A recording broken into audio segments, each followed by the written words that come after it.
بسم اللہ الرحمن الرحیم۔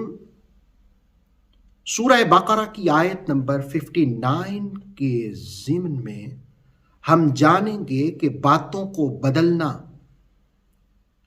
یہ کتنا بڑا جرم ہے، اور دوسرا یہ کہ جس وقت اللہ رب العالمین کسی انسان کو فتح نصیب فرمائے تو اس وقت اس کا رویہ اور کردار کیسا ہونا چاہیے، اور تیسری چیز جس وقت احکام الہی کی پابندی نہ کی جائے، فسق کو اختیار کیا جائے، تو پھر اللہ تعالیٰ کیا سزا دیتا ہے، اور بذات خود فسق کیا چیز ہے۔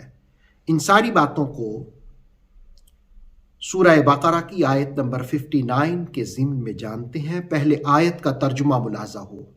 فَبَدَّلَ الَّذِينَ ظَلَمُوا، تاریکیوں کے خوگر لوگوں نے بات ہی بدل ڈالی، قولاً بات، غیر الذی قیل لہم، اس بات کے ساتھ جو انہیں نہیں کہی گئی تھی۔ اب اس کا نتیجہ کیا ہوا؟ اللہ رب العالمین نے کیا سزا دی؟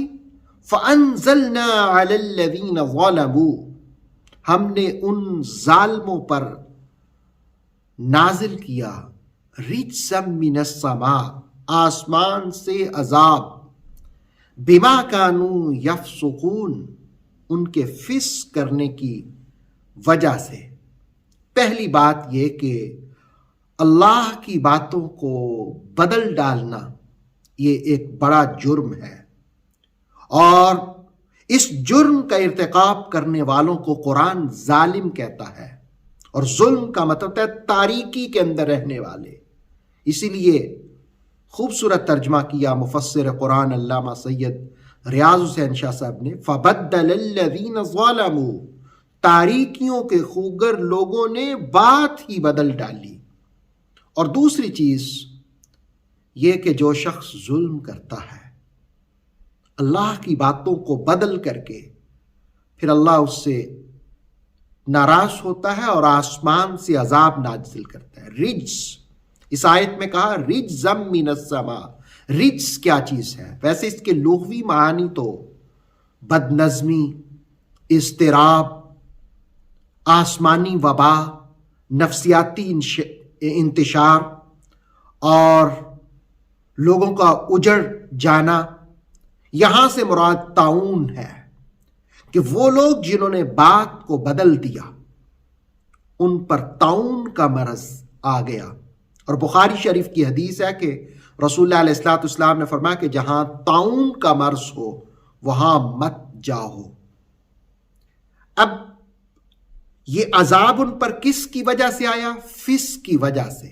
فسق کا مطلب یہ ہوتا ہے ایسے کام جو بندے کو حق اور اطاعت سے دور کر دے، اور جس وقت انسان اطاعت سے دور ہو جاتا ہے تو اس کے اندر احساس اور ادراک ختم ہو جاتا ہے، اسے گناہ ہلکے نظر آنے لگ جاتے ہیں۔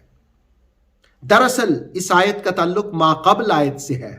ان سے کہا تھا فاتح بن کر جب شہر میں داخل ہو تو یہ کہنا کہ معافی دے دے، بخش دے، لیکن انہوں نے اس بات کو بدل دیا اور باتیں کرنے لگ گئے، تو پھر اللہ رب العالمین نے ان پر آسمان سے عذاب نازل کیا۔ یاد رکھیے کہ جس وقت انسان کو اللہ فتح نصیب کرے تو اس کو اس فتح کا جشن اللہ سے بخشش مانگ کر کرنا چاہیے، اس کو اس فتح کے موقع پر اللہ کی تسبیح کرنی چاہیے جو سورہ نصر ہمیں سکھاتی ہے، حمد و ثنا کرنی چاہیے، استغفار کرنی چاہیے، عاجزی اور انکساری کو اختیار کرنا چاہیے۔ رسول اللہ علیہ السلام نے فتح مکہ کے موقع پر عاجزی اور انکساری اختیار کی، نماز ادا کی، گویا شکرانے کے طور پر نماز ادا کرنا یہ جشن منانے کا بہترین طریقہ، اسلامی طریقہ، دینی طریقہ، سنت والا طریقہ جو ہمیں سکھایا گیا ہے۔ اللہ رب العالمین ہمیں اس آیت سے پیغامات سمجھ کر ان پر عمل کی توفیق عطا فرمائے۔ اس آیت کے میسیجز یہ ہیں، فسق سے بچا جائے، اللہ کی باتوں کو بدلنے سے بچا جائے، ظلم کا ارتکاب کرنے سے بچا جائے. اللہ ان تینوں باتوں سے بچنے کی توفیق عطا فرمائے. اوتھینٹک اسلامک نالج کے لیے نور وحی یوٹیوب چینل کو سبسکرائب کیجئے، بیل آئیکن کو بھی لازمی پریس کریں. نور وحی کے فیس بک پیج، ٹک ٹاک اور انسٹاگرام کو بھی فالو اور لائک کیجئے تاکہ ہماری ہر نئی آنے والی ویڈیو آپ تک بر وقت پہنچ سکے.